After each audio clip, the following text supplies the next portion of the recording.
Fala, minha gente, tudo dominado, tudo tranquilo. Olha só, faltam 21 dias para a tua prova e nós estamos aqui no nosso projeto Contagem Regressiva para o MPCE. Estamos no top 2 ainda, porque eu dividi o top 2 em duas partes, né? Que fala sobre a organização administrativa. E a gente agora vai falar da segunda parte do top 2. A primeira parte, a gente mostrou a ideia aí de administração pública, Constituição Federal, Decreto-Lei 267, a Lei 9784.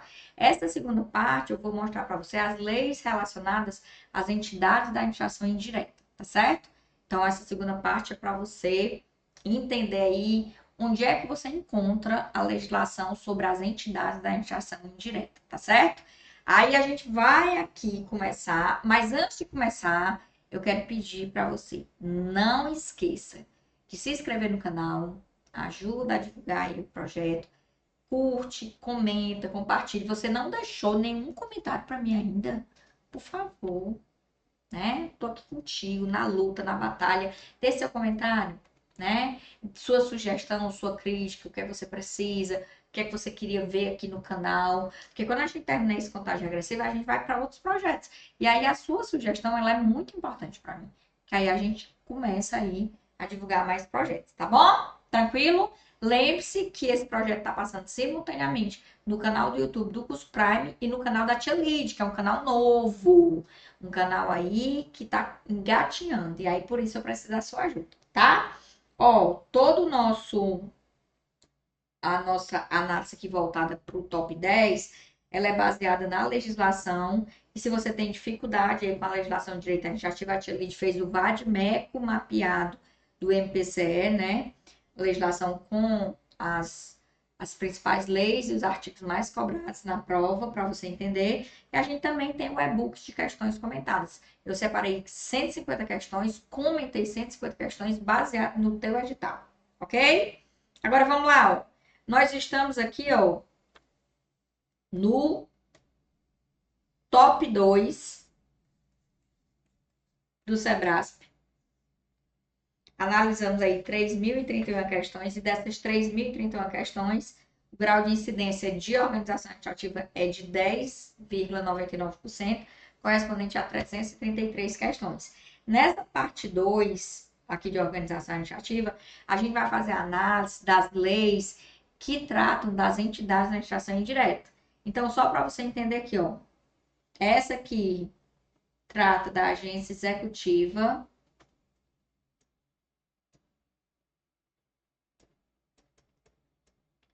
Essa aqui trata da agência reguladora.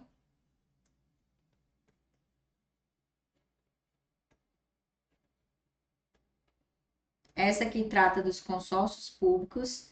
Lembrando que essas três são espécies de autarquias, viu? E essa aqui, 3.303, fala das empresas estatais. Quer dizer, as empresas do governo. Nós estamos falando de quem? Das sociedades de economia mista, das empresas públicas e suas subsidiárias. Então, a Lei 9649 vai falar da agência executiva, da qualificação, como é que se qualifica como agência executiva. A 13.848 trata da agência reguladora. A 11.107 trata dos consórcios públicos. E a 13.303 de 2016 das sociedades de economia mista das empresas públicas. Vamos lá? Temos que ir, né? Então, ó, a gente vai por Vadimeco mapeada aqui. Fiz um sumário aqui baseado no teu conteúdo programático e o ponto que nós estamos trabalhando aqui é o ponto 1 lá no teu edital, certo? Aqui a gente já vai para o ponto 1. E aí, ó, a gente começa aqui, a gente já tinha visto a parte 1, né? A gente vai para a parte 2. A parte 2 aqui, ó, a gente começa aqui com a análise de agência executiva. Lembrando, pessoal, que a agência executiva não é uma pessoa nova. A agência executiva é uma qualificação de uma autarquia ou uma fundação que pediu contrato de gestão. Recapitulando, o parágrafo 8º do artigo 37 fala que os órgãos e entidades da administração direta e indireta podem ampliar a autonomia através de um contrato. Esse contrato é o contrato de gestão. daqueles órgãos e entidades que fazem contrato de gestão, as autarquias e fundações, ao fazer contrato de gestão, elas se qualificam como agências executivas. Então, a gente está trabalhando aqui, ó, para você entender, eu estou subindo aqui, ó, a gente está trabalhando aqui, ó,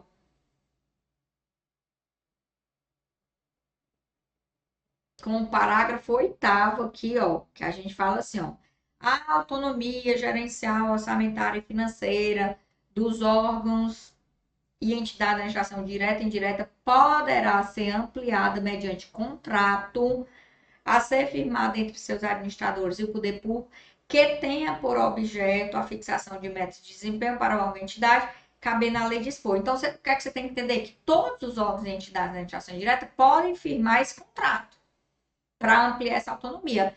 Mas quando esse contrato é firmado pela autarquia e fundação, aí elas são qualificadas, elas recebem uma qualificação. E aí elas passam a ser qualificadas como agências executivas. Tia Lídia, onde é que tem isso mesmo? Nesse vadimento aqui que eu estou lhe mostrando, na Lei 9649 de 98, no artigo 51.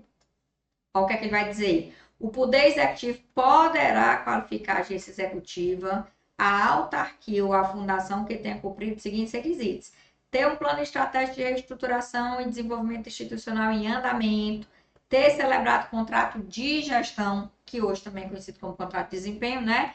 Com o respectivo Ministério Supervisor. A qualificação como agente executivo será feita em ato pelo presidente da República. Um decreto. Puxa aí uma seta. Ele diz ato aqui, você bota aqui, ó, decreto. Tá? E aí o Poder Executivo editará medidas de organização administrativa específica para as agências executivas, visando assegurar a autonomia de gestão, bem como a disponibilidade dos recursos orçamentários e financeiros. Então, o que é que você tem que entender? Que a agência executiva é uma qualificação que vai ser dada a uma autarquia e a uma fundação pública que pediu aí, ó, que fez aí com o governo contrato de gestão. Ficou claro? Aí vou puxar uma seta aqui, ó. Ler artigo 37, parágrafo 8º da Constituição, para que você possa fazer a associação. Ok? Tranquilo? Pronto, tia Lid. Vimos a Lei 9649. Agora vamos para a Lei 11.107 de 2005. Vamos. Essa lei é a lei do consórcio público. Lembre-se, quem é que pode criar consórcio público? Os entes políticos. União, Estado, DF, município. Só. Então, consórcio público só pode ser criado por ele. Os artigos mais badalados são os dos artigos 1º e 8º, que a gente ainda vai fazer uma peneira, né? Mas eu coloquei a lei todinha no VADMEC para você, tá bom? Então, aqui ele diz assim, ó. Esta lei dispõe sobre normas gerais para a União, Estado, DF, municípios, contratar consórcios públicos para realização de objetivos de interesse comum e de outra providência. Lembrando que essa contratação é por dispensa de licitação. Ai, tia Lídia, pelo amor de Deus, te dou nem confiança. Volte 10 casas, começa tudo de novo. Aí, ó, o consórcio público constituirá associação pública ou pessoa jurídica de direito privado. Tá? Tem dois tipos de consórcio. O de direito público e o de direito privado. Só vai ser espécie de autarquia o de direito público. E aí, o de direito público, ele é constituído na forma de associação pública. A União participará de consórcio público sem que também faça parte de todos os estados em cujos territórios estejam situados os municípios consorciados. Os consórcios públicos na área de saúde deverão obedecer aos princípios, diretrizes e normas do SUS. E aí, ó, a gente vem bem para cá, ele vai te dizer, ó, o consórcio público será constituído por contrato, cuja celebração dependerá de prévia subscrição do protocolo de intenções. Esse protocolo de intenções, esse documento, né, ele traz a ideia do contrato, que é feito entre União, Estado, DF e município, né? Lembre-se que o município não pode fazer consórcio com a União direto, ele tem que chamar o estado que ele se encontra. A União não pode fazer consórcio direto com o município, tem que chamar o estado que esse município se encontra, tá bom? O artigo 5º aqui, ó. O artigo 5º aqui vai te falar do protocolo de intenções. O contrato do consórcio público será celebrado com a ratificação mediante lei de protocolo de intenções, que é o documento, né? Aí que trata do consórcio. E aqui disparado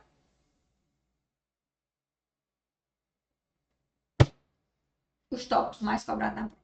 O consórcio público adquirirá a personalidade jurídica de direito público, no caso de constituir a associação pública, mediante a vigência das leis de ratificação do protocolo, de direito privado, mediante o atendimento dos requisitos da legislação civil. O consórcio público com personalidade jurídica de direito público integra a iniciação indireta de todos os entes da federação consorciada.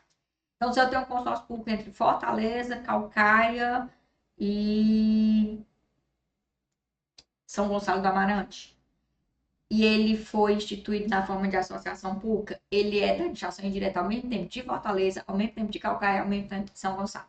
Entenderam aí? Ele é multifederado. Então, esse consórcio aqui, ó, ele vai ser espécie de autarquia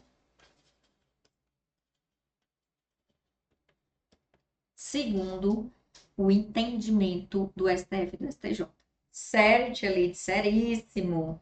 Aí, ó, além disso, aqui, ó, os entes consorciados somente integram. Deixa eu mudar a cor. Os entes consorciados somente entregarão recurso no consórcio mediante contrato teu. Contrato teu é o documento que trata do recurso público, quanto cada ente vai jogar de dinheiro, né? Lá no consórcio, tá certo? E aí a gente sai daqui da lei do consórcio. Não, essa lei, né? Mas normalmente é cobrado só os 8 primeiros artigos. E a gente vai lá para a lei das empresas estatais, que são as empresas do Estado, né? Nós estamos trabalhando aqui com quem? Com as empresas públicas e as sociedades de economia mista, tá certo? Essa lei não é muito cobrada, tá, pessoal? Mas você tem que dar atenção especial ao artigo 3º e ao artigo 4º, ok? Tá, artigo 1º que diz, essa lei dispõe sobre o estatuto jurídico da empresa pública, da sociedade de economia mista e suas subsidiárias, abrangendo toda e qualquer empresa pública, sociedade de economia mista da União, dos Estados, DF, município, que explora a atividade econômica de produção, comercialização de bens ou de prestação de serviço, ainda que a atividade econômica esteja sujeito ao regime monopólio, ou seja, de prestação de serviço público. Então, ó, as empresas do governo podem desenvolver 2 tipos de atividade, né? Prestação de serviço ou atividade de natureza econômica, tá certo? Aí você vem aqui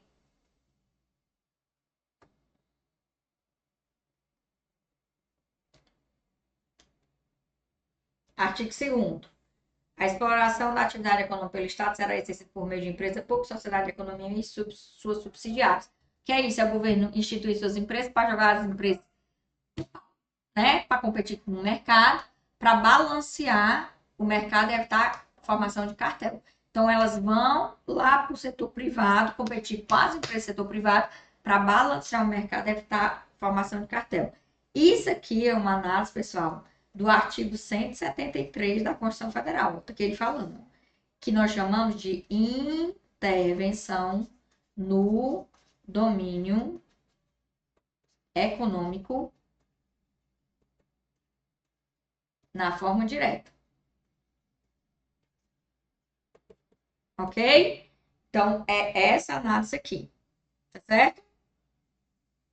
Aí, ó, artigo 3º aqui, ó. Empresa pública é a entidade dotada de personalidade jurídica de direito privado, com criação autorizada por lei com patrimônio próprio, cujo capital social é integralmente detido pela União, pelos Estados, pelo Distrito Federal e município. Parágrafo único. Desde que a maioria do capital votante permaneça em propriedade da União, do Estado, Distrito Federal e município, será admitida no capital da empresa a participação de outras pessoas de direito público interno, bem como de entidade da administração indireta da União dos Estados, Distrito Federal e município. Que é isso, gente? É porque as empresas públicas, elas podem ser unipessoais, quando o capital vem de uma só pessoa, ou pluripessoal, quando o capital vem de 2 ou mais pessoas da administração. O que ela não aceita é capital privado.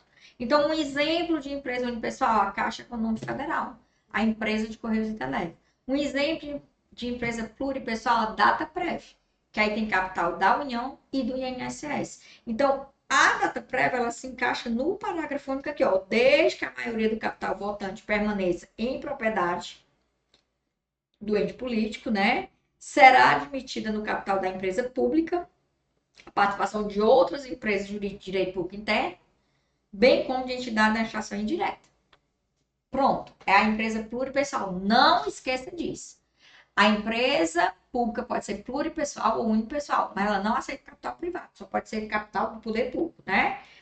Aí aqui o artigo 4º, sociedade de economia mista, entidade dotada de personalidade de direito privado, cuja criação é autorizada por lei, sobre a forma de sociedade anônima, cujas ações com direito a voto pertencem em sua maioria à União, aos estados, DF, município, ou à entidade de administração indireta. Aqui já é diferente.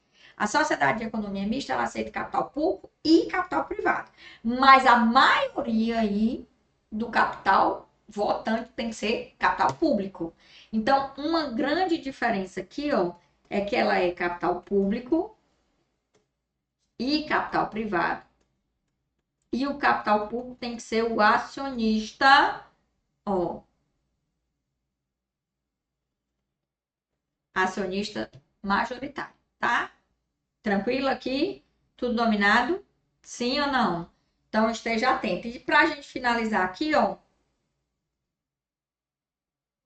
artigo 5º. A sociedade de economia mista será constituída sob a forma de sociedade anônima. Já a empresa pública pode ser qualquer forma, viu? A empresa pública pode ser qualquer forma, tá lá em cima. E a sociedade de economia mista se submete à lei 6404, que é a lei das SAs, tá certo? Ok? E vamos finalizar aqui nossa análise, né? Vamos falar agora das agências reguladoras.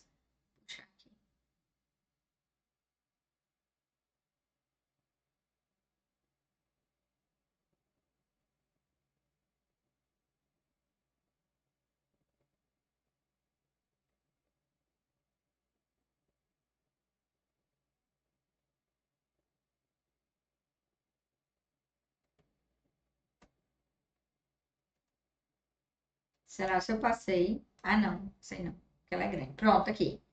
Lei 13.848, agências reguladoras. Artigos mais cobrados, segundo e terceiro, né? Esta lei dispõe sobre a gestão, organização e processo decisório do controle social das agências reguladoras. Aí, olha só que bacana. Considere-se a agência reguladora para os fins dessa lei. ANEEL, ANP, Anatel, Anvisa, ANS, ANA, ANTAC, ANTT, ANSINE, ANAC, ANM. Ressalvado que dispuser a legislação específica, aplica-se o disposto nessa lei às autarquias especiais caracterizadas nos termos dessa lei como agências reguladoras e criadas a partir de sua vigência. As agências reguladoras são criadas na forma de autarquias em regime especial. Aí, ó, artigo 3º. A natureza especial conferida à agência reguladora é caracterizada pela ausência de tutela ou de subordinação hierárquica, pela autonomia funcional, decisória, administrativa e financeira e pela investidura a termo de seus dirigentes e estabilidade durante os mandatos. Então, os dirigentes não têm cargo de confiança. Eles têm mandatos fixos com estabilidade.